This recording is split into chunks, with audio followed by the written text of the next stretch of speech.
وَإِذَا يُتْلَى عَلَيْهِمْ قَالُوا آمَنَّا بِهِ إِنَّهُ الْحَقُّ مِنْ رَبِّنَا إِنَّا كُنَّا مِنْ قَبْلِهِ مُسْلِمِينَ نحمده ونصلي على رسوله الكريم اما بعد فاعوذ بالله من الشيطان الرجيم بسم الله الرحمن الرحيم رب اشرح لي صدري ويسر لي امري واحلل عقدة من لساني يفقهوا قولي۔ سورۃ القصص مکی سورت ہے، 9 رکوع ہیں اور 88 آیات ہیں۔ بسم اللہ الرحمن الرحیم۔ طاسیم میم تلک آیات الکتاب المبین۔ طاسیم میم یہ کتاب مبین کی آیات ہیں۔ شروع میں تو حروف مقطعات ہیں، پھر حسب معمول کتاب کا تعارف کرایا جا رہا ہے۔ آپ نے دیکھا ہوگا کہ اکثر صورتوں کے شروع میں یہ انداز پایا جاتا ہے، حالانکہ سب جانتے ہیں کہ یہ اللہ کی کتاب ہے، لیکن بار بار اس حقیقت کی طرف توجہ دلانا کیا معنی رکھتا ہے کہ لوگ اس کو پڑھتے ہوئے اس کو اس کا حق دیں، اسے کوئی معمولی چیز نہ سمجھیں بلکہ اللہ کی طرف سے آئی ہوئی چیز سمجھیں، اس کی حقیقت کو پہچانیں۔ اور وہ کیا ہے کہ یہ ایک ایسی کتاب ہے جو المبین ہے، اپنا مدعا خوب بیان کرتی ہے، حق کو پوری طرح واضح کرنے والی ہے۔ اس صورت میں ہم دیکھتے ہیں کہ ابتدا میں حضرت موسیٰ علیہ السلام کا واقعہ بہت تفصیل سے بیان ہوا ہے اور آخر میں قارون کا واقعہ ہے۔ قرآن کریم میں اکثر مقامات پر حضرت موسیٰ علیہ السلام اور فرعون کا واقعہ بہت تفصیل سے بیان ہوا ہے، اور عموماً بھی ہم دیکھتے ہیں کہ انبیاء علیہم السلام کے ذکر میں موسیٰ علیہ السلام کا ذکر پہلے آتا ہے۔ اس کی کیا وجوہات ہیں؟ جیسا کہ آپ جانتے ہیں کہ واقعات قرآن پاک میں لانے کی غرض یہ ہے کہ آپ صلی اللہ علیہ وسلم کو تسلی ہو، آپ کے مخالفین کو تنبیہ ہو، اور ماضی کے واقعات سے سبق لے کر آئندہ حالات اور آئندہ کی اسٹریٹجی کو بہتر طور پر آپ طے کر سکیں۔ تو موسیٰ علیہ السلام کا واقعہ بار بار کیوں لایا جاتا ہے قرآن پاک میں؟ پہلی بات تو یہ کہ موسیٰ علیہ السلام کو آپ صلی اللہ علیہ وسلم سے زیادہ شدید حالات میں فریضہ رسالت انجام دینے کا حکم ملا تھا۔ مثلا حضرت موسیٰ علیہ السلام جس قوم کے فرد تھے وہ بنی اسرائیل تھی، اور بنی اسرائیل ایک غلام قوم تھی۔ فرعونیوں کے نزدیک وہ ایک طرح سے اچھوت تھے، بہت کم درجے کے لوگ تھے۔ بنی اسرائیل کو انہوں نے غلام بنا کے رکھا ہوا تھا، جبکہ اس کے مقابلے میں آپ صلی اللہ علیہ وسلم قوم قریش ہی کے ایک فرد تھے۔ خاندانی حسب نسب کے اعتبار سے آپ کا مقام جانا پہچانا تھا۔ پھر دوسری بات یہ کہ موسیٰ علیہ السلام کو فرعون جیسے مغرور اور سرکش اور فوراً بھڑک اٹھنے والے فرما روا کے پاس جا کر دعوت حق دینا تھی، جبکہ آپ کے مخاطبین آپ کی اپنی ہی قوم کے لوگ تھے۔ پھر اسی طرح تیسری بات یہ کہ موسیٰ علیہ السلام کو بھی حکم یہی تھا کہ وہ دیگر پیغمبروں کی طرح لوگوں کو دعوت توحید دیں، لیکن اس کے ساتھ ساتھ ایک اور کام بھی تھا موسیٰ علیہ السلام کا، اور وہ کیا تھا کہ بنی اسرائیل کو فرعون کی غلامی سے نجات دینا۔ تو گویا بیک وقت 2 ذمہ داریاں تھی آپ کی۔ پھر چوتھی بات یہ کہ فرعون کو حضرت موسیٰ علیہ السلام کی تلاش تھی، کیونکہ جب آپ مصر کو چھوڑ کر گئے تھے تو اس وقت آپ سے ایک قبطی قتل ہو گیا تھا۔ اب جس شخص کے حالات اتنے سخت ہوں، اس کو اگر اللہ کی طرف سے اللہ کا پیغام پہنچانے کا حکم ملتا ہے اور وہ اس فرض کو انجام بھی دیتا ہے، تو اس میں بہت بڑا سبق ہے اور بہت بڑا پیغام ہے ان سب لوگوں کے لیے جنہیں مشکل ترین حالات میں اللہ کا پیغام پہنچانے کا موقع ملتا ہے۔ اب اپنے آپ کو ایسی جگہ رکھ لیجئے کہ اللہ کے دین کی بات آپ کو تو کسی فرعون کے سامنے نہیں کرنی پڑتی، اور اگر ایسا ہو تو آپ کا حال کیا ہوگا؟ کہاں سے سبق لیں گے؟ کہاں سے آپ کو غذا ملے گی، تقویت ملے گی؟ کیونکہ انسان جب اپنے حالات سے زیادہ کٹھن حالات کسی اور کے دیکھتا ہے تو اس کو تسلی ہو جاتی کہ اگر فلاں ان حالات میں سروائیو کر سکتا ہے تو میں ان حالات میں بھی سروائیو کر سکتا ہوں۔ اگر کسی دوسرے شخص نے اس سے زیادہ بڑی مشکل کا مقابلہ کیا ہے تو میں اس سے کم تر مشکل کا مقابلہ کیوں نہیں کر سکتا؟ تو بہرحال اس واقعے کے بار بار قرآن پاک میں آنے کی ایک بڑی وجہ یہ ہے کہ اس سے اہل ایمان کو تسلی ہو اور اطمینان کے ساتھ مشکل سے مشکل ترین حالات میں بھی اللہ کا پیغام اللہ کے بندوں تک پہنچاتے رہیں۔ پھر اسی طرح اس واقعے سے ایک خوشخبری بھی ملتی ہے اہل ایمان کو کہ حالات خواہ کتنے بھی تکلیف دہ کیوں نہ ہو، کتنی بھی مخالفت شدید کیوں نہ ہو، لیکن فتح بہرحال حق ہی کو ہوتی۔ باطل کے پاؤں نہیں ہوتے، باطل باقی نہیں رہ سکتا۔ تو سچے لوگوں کے لیے اس میں ایک بہت بڑی خوشخبری ہے۔ ترتیب کے اعتبار سے بھی ہم دیکھتے ہیں کہ سورۃ قصص مکی صورتوں میں سب سے آخری صورت ہے جو ہجرت کے وقت مکہ اور جحفہ کے درمیان رابغ کے مقام پر نازل ہوئی۔ بعض روایات میں آتا ہے کہ سفر ہجرت میں جب آپ صلی اللہ علیہ وسلم رابغ کے قریب پہنچے تو جبریل امین تشریف لائے اور آپ سے کہا، اے محمد صلی اللہ علیہ وسلم، کیا آپ کو آپ کا وطن جس میں آپ پیدا ہوئے یاد آتا ہے؟ تو آپ نے فرمایا، ضرور یاد آتا ہے۔ اس پر جبریل علیہ السلام نے آپ کو وہ آیت سنائی جو اسی صورت کے آخر میں آئے گی کہ ان الذی فرض علیک القرآن لرادک الی معاد، کہ جس رب نے تجھ پر یہ قرآن فرض کیا ہے وہ تجھے اپنے معاد اصل مقام کی طرف واپس لائے گا۔ یعنی آج آپ مکہ سے نکالے جا رہے ہیں لیکن کل آپ کو یہاں واپس لوٹایا جائے گا۔ اس وقتی جدائی پر آپ غمگین نہ ہوں۔ اور ہم دیکھتے ہیں کہ موسیٰ علیہ السلام کو بھی کچھ عرصے کے لیے مصر سے نکلنا پڑا، پھر اس کے بعد واپس آئے۔ پھر اسی طرح ان کا دشمن فرعون زمین پر بہت سرکشی کر رہا تھا، لیکن ایک وقت آیا کہ وہ ختم ہو گئے اور آپ کی قوم جو تھی انہیں شام اور فلسطین میں دنیاوی اقتدار بھی دیا گیا، جو آگے جا کر ہم دیکھتے ہیں کہ سلیمان علیہ السلام کے دور میں ایسی حکومت اور بادشاہت بنی اسرائیل کو ملی کہ جس کی مثال پھر دنیا میں نہیں ملتی۔ تو اس پس منظر کو سامنے رکھتے ہوئے اس سورت کا مطالعہ کیجئے۔ طاسیم میم تلک آیات الکتاب المبین نتلو علیک من نبأ موسیٰ، ہم پڑھ سنائیں گے آپ کو موسیٰ علیہ السلام کی خبر میں سے، موسیٰ علیہ السلام کے حالات میں سے، وفرعون، اور فرعون کے، کس طرح؟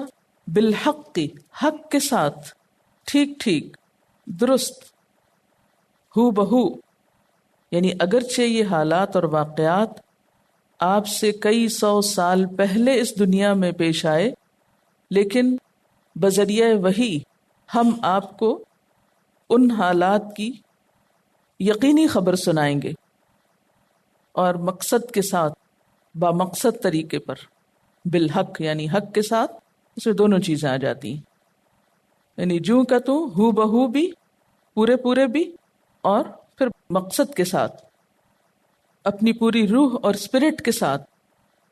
اس کے برعکس ہم تورات میں دیکھتے ہیں کہ موسیٰ علیہ السلام کے واقعات اور حالات جو بیان ہوئے ہیں وہ اتنے تفصیل کے ساتھ اور اس طریقے پر نہیں ہیں جس طرح قرآن پاک میں بیان ہوئے ہیں۔ لیکن ان واقعات سے سبق کون سیکھے گا؟ لقوم یؤمنون، وہ لوگ سیکھیں گے جو ایمان رکھتے ہوں گے۔ یعنی اگرچہ یہ پیغام ہے تو سب کے لیے، لیکن فائدہ سب کو نہیں ہوگا بلکہ صرف اہل ایمان کو ہوگا۔ ان فرعون، بے شک فرعون، علا، اس نے سرکشی کی، اس نے تکبر کیا، وہ بڑا بن بیٹھا، فی الارض، زمین میں۔ علا کا لفظ جو ہے علو سے ہے، اپنی بڑائی چاہنا، یعنی اللہ نے اس کو بندہ پیدا کیا اور وہ بادشاہ بن بیٹھا۔ اللہ نے اس کو عبادت کے لیے پیدا کیا اور وہ معبود بن بیٹھا، الہ بن بیٹھا۔ ان فرعون علا فی الارض، اور فرعون جو ہے وہ فرعون کا نام نہیں تھا بلکہ لقب تھا، جیسے قیصر روم کے بادشاہوں کے لیے کسرا ایران کے بادشاہوں کے لیے، اسی طرح تبہ یمن کے بادشاہوں کے لیے استعمال ہوتا ہے. تو فرعون بھی مصر کے کئی بادشاہوں کے لیے استعمال ہوا. یعنی دوسرے لفظوں میں آپ یوں کہیے کہ مصر کے بادشاہ جو تھے وہ فرعون کہلاتے تھے. اور موسیٰ علیہ السلام کو 2 فرعونوں سے واسطہ پڑا تھا. ایک وہ جس کے دور میں آپ پیدا ہوئے، رامسیس، اور دوسرا وہ جس کے دور میں آپ کو نبوت ملی اور پھر جو آپ کے مقابلے میں تباہ ہوا اور غرق ہوا، جس کو منفتح کے نام سے یاد کیا جاتا ہے. اور ان کا عہد حکومت جو ہے وہ 1400 سال قبل مسیح ہے. فرعون کا ویسے لفظی معنی جو ہے وہ سورج دیوتا کی اولاد ہے، لیکن بعد میں یہ لفظ متکبر اور سرکش اور متمرد شخص کے لیے استعمال ہونے لگا. آج بھی آپ دیکھیں کسی کو سرکشی کے لیے یاد کرنا ہو تو کیا بولتے ہیں؟ فرعون.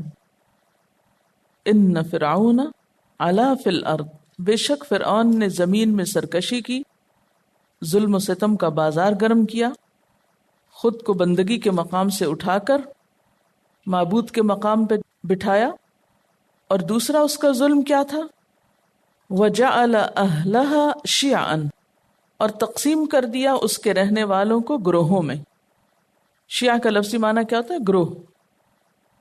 فرعون نے مصر کے رہنے والوں کو گروہوں میں بانٹ رکھا تھا. کون سے تھے وہ گروہ؟ ایک طرف قبطی جو حکمران طبقہ تھا، اور دوسری طرف سبتی یعنی بنی اسرائیل. یہ اقدام اس نے کیوں کیا تھا؟ تاکہ اپنی حکومت کو مضبوط کر سکے، ڈیوائیڈ اینڈ رول کے طریقے پر عمل کرتے ہوئے. ایک طبقہ وہ تھا جو حکمران تھا، یعنی قوم کے اندر طبقاتی تقسیم اس نے پیدا کی، کلاس سسٹم پیدا کیا. ایک رولنگ کلاس تھی جو حکمران تھی، انہی کے پاس سارے سرکاری مناصب تھے، حکومت، بیوروکریسی سب کچھ انہی کے ہاتھ میں تھی، انہی کے حقوق کی حفاظت کی جاتی. اور دوسری طرف دوسرا طبقہ بنی اسرائیل کا تھا جو محکوم تھا، غلام تھا. یوسف علیہ السلام کے زمانے میں مصر میں آ کر آباد ہوئے یہ لوگ، اور یہاں پر وہ حکمران کی حیثیت سے داخل ہوئے تھے، اور 1 صدی تک تقریباً انہوں نے وہاں حکومت کی. لیکن اس کے بعد ان کے اندر دین سے دوری، تقوی سے دوری اور باہم فرقہ بندی جب بہت بڑی تو اللہ تعالیٰ نے ان کو ایک طرح سے سزا دی، اور فرعون کے یہ محکوم ہو گئے. مصری ان پر دوبارہ غالب آ گئے، اور انہوں نے آ کر ان سے اچھوتوں اور شودروں کا سا سلوک کیا. ان کو غلام بنا کر رکھا، اپنا ملازم بنا کر رکھا، ان سے اب کام لیتے تھے، اور ان کی عورتیں ان کے گھروں میں ملازم ہوتی تھیں. یعنی مردوں سے سخت قسم کی مزدوری لیتے اور عورتوں سے بھی گھریلو کام کاج لیتے. معاشرے میں ان کی کوئی عزت نہ تھی، کوئی سے نہ تھی. تو ان فرعون علا فی الارض، اس سارے پس منظر کو سامنے رکھے تو علا فی الارض بھی صحیح طور پر سمجھ میں آتا ہے. وجعل اہلها شیعا یستضعف طائفة منہم، ضعیف جانتا تھا، کمزور کر دیا تھا ایک گروہ کو ان میں سے، یعنی مصر کے رہنے والوں میں سے ایک گروہ کو اس نے بہت کمزور کر دیا تھا. اور خاص طور پر وہ کس طرح؟ یذبح ابناءہم، ذبح کرتا ان کے بیٹوں کو، ویستحیی نساءہم، اور زندہ چھوڑ دیتا ان کی عورتوں کو. انہ کان من المفسدین، بے شک وہ مفسد لوگوں میں سے تھا، فساد کرنے والوں میں سے تھا. فرعون نے بنی اسرائیل کو کس طرح کمزور کیا؟ ان کے بیٹوں کو ذبح کر کے. اور اس کی وجہ کیا بتائی جاتی ہے کہ بعض نجومیوں نے یہ پیشن گوئی کی تھی کہ بنی اسرائیل میں سے ایک لڑکا پیدا ہوگا جو فرعون کی بادشاہت کو ختم کرنے کا سبب بنے گا. تو اس بنا پر اس نے بنی اسرائیل کے لڑکوں کو ختم کرنا شروع کر دیا. پھر کسی نے آ کر اس سے کہا کہ دیکھو اگر یہ سارے بنی اسرائیلی ختم ہو گئے تو تمہارے سخت کام کون کرے گا، مزدوری کون کرے گا؟ تو اس نے پھر اپنے فرمان میں کچھ تبدیلی کی اور 1 سال پیدا ہونے والے بچوں کو مار دیا جاتا اور دوسرے سال پیدا ہونے والے بچوں کو چھوڑ دیا جاتا۔ تو موسیٰ علیہ السلام 3 بہن بھائی تھے، سب سے بڑی ان کی بہن تھی جن کا نام مریم بنت عمران تھا، کیونکہ موسیٰ علیہ السلام کے والد کا نام بھی عمران تھا۔ اس طرح حضرت مریم اور موسیٰ علیہ السلام کی بہن دونوں ہم نام بھی ہیں، مریم بنت عمران۔ پھر ان کے بڑے بھائی تھے ہارون علیہ السلام، وہ اس سال پیدا ہوئے کہ جب بچوں کو مارا نہیں جاتا تھا، اور پھر سب سے چھوٹے موسیٰ علیہ السلام تھے۔ بہرحال موسیٰ علیہ السلام اس سال پیدا ہوئے، جسے آگے بھی آئے گا کہ جس سال میں بچوں کو ذبح کیا جاتا۔ اچھا، بعض کہتے ہیں کہ نہیں، نجومی کی خبر نہیں تھی، بلکہ ابراہیم علیہ السلام کی طرف سے یہ خوشخبری نسل در نسل منتقل ہوتی آئی کہ بنی اسرائیل کے اندر ایک بچہ ایسا پیدا ہوگا جو ان کو ذلت اور رسوائی سے نکالے گا۔ تو جب بنی اسرائیل اس مصیبت میں مبتلا ہوئے تو وہ اس بچے کی پیدائش کے منتظر تھے، اور اسی بچے کی خاطر اس نے بے شمار اور بچوں کو ذبح کروا دیا تھا اور ان کی عورتوں کو زندہ چھوڑ دیا۔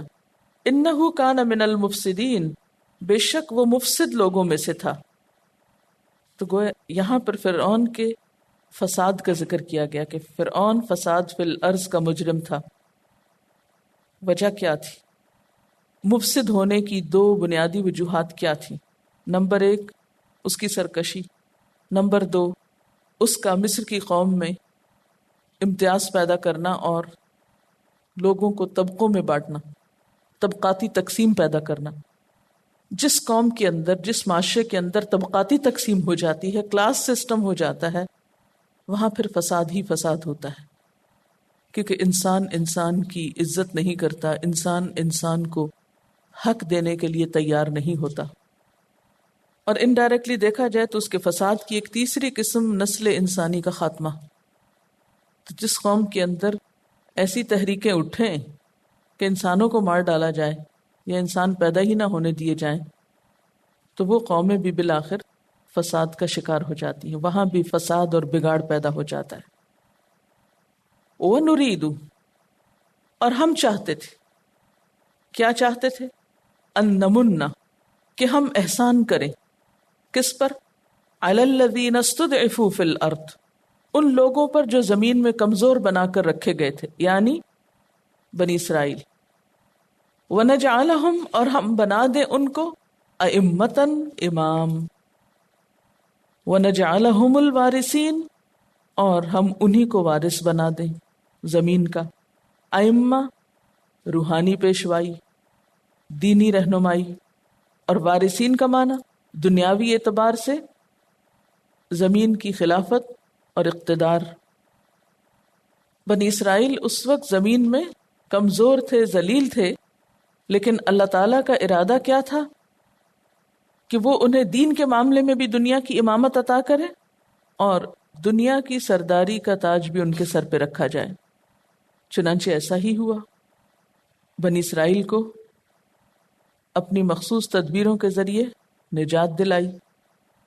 سورۃ الاعراف میں بھی آتا ہے وَأَوْرَثْنَا الْقَوْمَ الَّذِينَ كَانُوا يُسْتَضْعَفُونَ مَشَارِقَ الْأَرْضِ وَمَغَارِبَهَا الَّتِي بَارَكْنَا فِيهَا وَتَمَّتْ كَلِمَةُ رَبِّكَ الْحُسْنَى عَلَى بَنِي إِسْرَائِيلَ بِمَا صَبَرُوا وَدَمَّرْنَا مَا كَانَ يَصْنَعُ فِرْعَوْنُ وَقَوْمُهُ وَمَا كَانُوا يَعْرِشُونَ۔ سورۃ الاعراف کی آیت نمبر 137 ہے۔ ترجمہ کیا ہے؟ اور ہم نے ان لوگوں کو جو کہ بالکل کمزور شمار کیے جاتے تھے اس سرزمین کے مشرق و مغرب کا مالک بنا دیا جس میں ہم نے برکت رکھی ہے۔ فلسطین کی طرف اشارہ ہے۔ اور آپ کے رب کا نیک وعدہ بنی اسرائیل کے حق میں ان کے صبر کی وجہ سے پورا ہو گیا، اور ہم نے فرعون کے اور اس کی قوم کے ساختہ پرداختہ کارخانوں کو اور جو کچھ وہ اونچی عمارتیں بنواتے تھے سب کو درہم برہم کر دیا۔ آپ دیکھیے کہ عام طور پر دنیاوی اعتبار سے جو لوگ طاقتور ہوتے ہیں یا ان کے پاس کوئی اقتدار ہوتا ہے وہ ایک بہت بڑے دھوکے میں مبتلا ہو جاتے ہیں، غلط فہمی میں پڑ جاتے ہیں کہ شاید یہ اقتدار ہمیشہ ان کے پاس رہے گا یا دنیاوی شان و شوکت ہمیشہ کے لیے ان کی غلام بن گئی ہے، حالانکہ ایسا نہیں ہوتا۔ دنیا میں کسی نعمت کا ملنا انسان کے لیے سراسر آزمائش۔ تو کسی بھی شخص کو کسی بھی دنیاوی نعمت کی بنا پر پھولنے کا حق نہیں، سرکشی کا حق نہیں۔ ایسے لوگوں کے لیے فرعون کے انجام میں بہت بڑا سبق ہے۔ وَنُمَكِّنَ لَهُمْ فِي الْأَرْضِ، اور ہم انہیں اقتدار بخشیں زمین میں، اور زمین سے مراد یہاں ارض شام ہے، جہاں وہ کنعانیوں کی زمین کے وارث بنے۔ وَنُرِيَ فِرْعَوْنَ وَهَامَانَ وَجُنُودَهُمَا مِنْهُمْ مَا كَانُوا يَحْذَرُونَ، اور ان سے فرعون اور حامان اور ان کے لشکروں کو وہی کچھ دکھا دیں جس کا انہیں ڈر تھا۔ یہاں حامان کا نام پہلی دفعہ استعمال ہو رہا ہے، یہ فرعون کا وزیر تھا، اور ہم چاہتے تھے کہ فرعون اور حامان اور ان دونوں کے جو لشکر تھے ان کو وہ دکھائیں جس سے وہ ڈرتے تھے، جس کا انہیں اندیشہ تھا۔ اندیشہ انہیں کیا تھا کہ ایک اسرائیلی کے ہاتھوں فرعون اور اس کے لشکروں کی تباہی ہو جائے گی، جس خوف میں وہ مبتلا تھے اول دن سے۔ ہم نے اس بات کو ان کے سامنے حقیقت کر دکھایا۔ اچھا، اب یہ ہے کہ یہ ہوا کیسے، یہ سب کچھ کیسے ہوا، کس طرح ممکن ہوا۔ اب اس امکان کی تفصیلات کہ جو کچھ ہوا اس کی اصل بہت پیچھے جا کے جڑتی ہے، بہت پہلے کا واقعہ ہے، اور یہ موسیٰ علیہ السلام کی پیدائش کا واقعہ ہے۔ یہ کہانی موسیٰ علیہ السلام کی پیدائش سے شروع ہوتی ہے۔ وَأَوْحَيْنَا إِلَىٰ أُمِّ مُوسَىٰ، اور دل میں بات ڈالی ہم نے موسیٰ علیہ السلام کی والدہ کے۔ اوحینا کا لفظ وحی سے نکلا ہے، اور وحی کا لفظی معنی ہوتا ہے دل میں بات ڈالنا، خفیہ اشارہ۔ اور یہ وہ وحی نہیں جو انبیاء علیہ السلام پر فرشتوں کے ذریعے نازل ہوتی ہے۔ اور اگر یہ سمجھا جائے کہ فرشتہ آیا تھا تو فرشتے بسا اوقات عام انسانوں کے پاس بھی آتے ہیں، جسے بخاری میں ایک واقعہ آتا ہے نا، جس میں کچھ لوگوں کی آزمائش ہوئی تھی مال کے ذریعے، تو ایک فرشتہ جو تھا وہ ایک فقیر مسکین کے روپ میں اندھے، گنجے اور برس والے شخص کے پاس آیا تھا۔ تو یہ بھی ممکن ہے، اور ہو سکتا ہے اسی طرح آ کر بات کی ہو جیسے حضرت مریم علیہ السلام سے فرشتوں نے بات کی تھی۔ بہرحال اللہ تعالیٰ کے لیے کچھ بھی مشکل نہیں۔ لیکن وحی کا لفظی معنی کیا ہوتا ہے؟ خفیہ اشارہ اور تیز اشارہ، یعنی تیزی سے کوئی بات آ کے بجلی کی کون کی طرح دل میں آ جانا، یعنی کسی بات کا تیزی سے انسان کے دل پہ گزر جانا، ایک دم خیال آنا، جسے آپ بھی عام زبان میں کہتے ہیں آئیڈیا، یعنی بیٹھے بیٹھے کسی بات پہ فکر مند ہو رہے ہوتے ہیں، پریشان ہو رہے ہوتے ہیں، تو ایک دم اچھل پڑتے ہیں کہ اوہ بات سمجھ میں آ گئی، مسئلہ حل ہو گیا۔ تو موسیٰ علیہ السلام کی پیدائش کے بعد ان کی والدہ بہت پریشان تھی کہ میں کروں تو کروں کیا، اگر فرعون کو اس بچے کی ولادت کا علم ہو گیا تو وہ چھوڑے گا نہیں۔ تو اتنے میں ہم نے موسیٰ علیہ السلام کی ماں کے دل میں ایک خیال ڈالا، اس تشویشناک مسئلے کا حل پیدا کیا، ان کو وحی کی، کیا؟ ان ارضعیہ، کہ اس کو دودھ پلا، یعنی جب تک حالات کنٹرول میں ہیں اپنے بچے کو دودھ پلاتی رہو جب تک خطرہ نہ ہو۔ فَإِذَا خِفْتِ عَلَيْهِ، پھر جب تم اس پر خوف کھاؤ، جب تم کو ڈر ہو کہ یہ بچہ پکڑا جائے گا، فَأَلْقِيهِ فِي الْيَمِّ، تو اس کو دریا میں ڈال دینا، وَلَا تَخَافِي وَلَا تَحْزَنِي، اور یاد رکھو ڈرنا نہیں، غمزدہ نہیں ہونا، اِنَّا رَادُّوهُ إِلَيْكِ، بے شک ہم اس کو تمہاری طرف واپس لائیں گے، ہم اس کو پلٹائیں گے، وَجَاعِلُوهُ مِنَ الْمُرْسَلِينَ، اور ہم اس کو رسولوں میں سے بنائیں گے۔ اب ایک دودھ پیتے بچے کی ماں کے دل میں اللہ تعالیٰ کیسے خوبصورت خیال ڈال رہے ہیں، کتنے بہترین الفاظ سے خوشخبری دی جا رہی ہے۔ اور پھر یاد رکھیے کہ سورت کس موقع پہ نازل ہوئی ہے، جب نبی صلی اللہ علیہ وسلم ہجرت کر رہے ہیں۔ ایک دریا کی لہروں کی نظر کیا جانے والا بچہ ماں کے پاس واپس پلٹ سکتا ہے، تو آج اگر انہوں نے آپ کو اس ملک سے نکال دیا ہے تو آپ کو بھی واپس پلٹایا جا سکتا ہے، کیونکہ ان واقعات میں نبی صلی اللہ علیہ وسلم کے لیے ایک بہت بڑی تسلی بھی تھی۔ اور یہ ایک حقیقت ہے کہ انسان صرف کتابوں سے نہیں سیکھا کرتا، دوسرے انسانوں کے رویوں سے بھی سیکھتا ہے، دوسرے انسانوں پر بیتنے والے حالات سے بھی سیکھتا ہے۔ بس شرط یہ ہے کہ اس کی اپنی آبزرویشن کتنی ہے، یا اس کے اپنے دل دماغ کی کھڑکیاں کتنی کھلی ہوئی ہیں، اور وہ کتنا حساس دل رکھتا ہے، کتنی سوچ سمجھ رکھتا ہے۔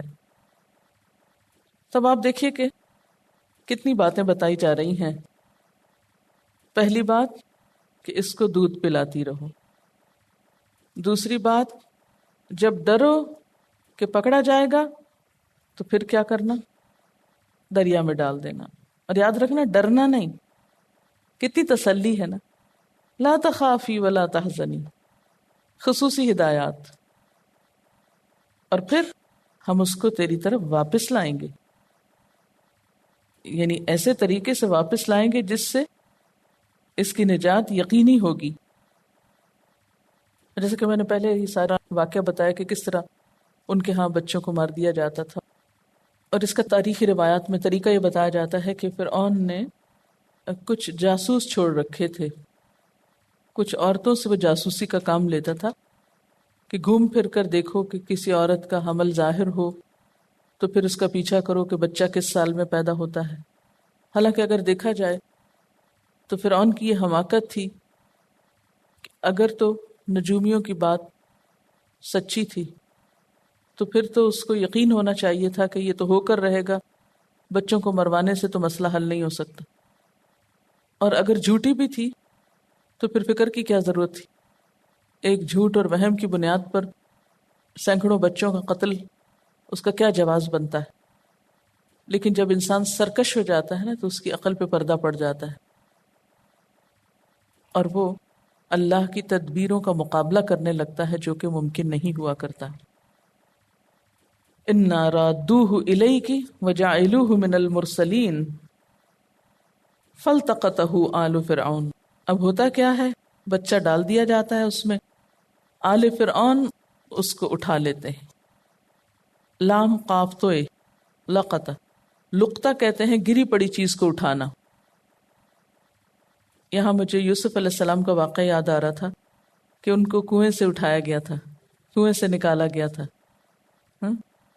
اور یہاں ان کو دریا سے اٹھایا جا رہا ہے۔ فَالْتَقَطَهُ آلُ فرعون، اور آل میں نوکر چاکر رعایا سب آتے ہیں۔ آل فرعون نے اس کو اٹھا لیا۔ کہا یہ جاتا ہے کہ وہ ٹوکری جو تھی یا کشتی جو تھی یا وہ ڈبہ جس میں موسیٰ علیہ السلام کو ان کی والدہ نے ڈال کر دریا کی نظر کیا تھا، وہ بہتا بہتا فرعون کے محل کے پاس آ گیا۔ لِيَكُونَ لَهُمْ عَدُوًّا وَحَزَنًا، تاکہ وہ بن جائے ان کے لیے، کون؟ موسیٰ علیہ السلام، عدوًا دشمن، وحزنًا اور غم کا سبب، غم کا ذریعہ۔ لیکن ان کو پتہ تو نہیں تھا نا۔ آپ دیکھیے نا کہ انداز کیسا ہے، فرعون کے آل نے یا گھر والوں نے اسے دریا سے نکال لیا تاکہ وہ ان کا دشمن اور ان کے لیے غم کا سبب بن جائے۔ اب دیکھیے کہ جو تقدیر میں لکھا ہوتا ہے نا، انسان خود بخود اس کی طرف چل پڑتا ہے۔ بعض اوقات انسان بہت بے بس ہوتا ہے۔ فرعون کتنے وسیع پیمانے پہ تدبیریں کر رہا تھا، شاید دنیا میں کوئی اور ایسی مثال نہ ملتی ہو کہ جس میں معصوم بچوں کا اتنا وسیع پیمانے پہ قتل عام کیا گیا، اور صرف ایک شخص کو بچانے کے لیے۔ اس نے کتنا شدید ظلم کیا، کس قدر ظلم ڈھایا، لیکن نتیجہ کیا نکلا، حاصل کیا ہوا؟ جس سے ڈر رہا تھا اس کو اپنے ہی پاس لے لیا، اس کو خود ہی اٹھا لیا۔ ان فرعون وہامان وجنودہما کانوا خاطئین، بے شک فرعون اور حامان اور ان دونوں کے لشکر خطا کار تھے۔ خطا کار ان کو کیوں کہا گیا؟ کہ وہ اپنی ظالمانہ تدبیروں سے اللہ کی تقدیر کو روکنا چاہتے تھے، اور اللہ کی تقدیر کسی کی تدبیر سے نہیں رکا کرتی نافذ ہونے سے۔ وآخر دعوانا ان الحمد للہ رب العالمین. سبحانک اللہم و بحمدک اشہد ان لا الہ الا انت استغفرک و اتوب الیک. والسلام علیکم ورحمۃ اللہ وبرکاتہ.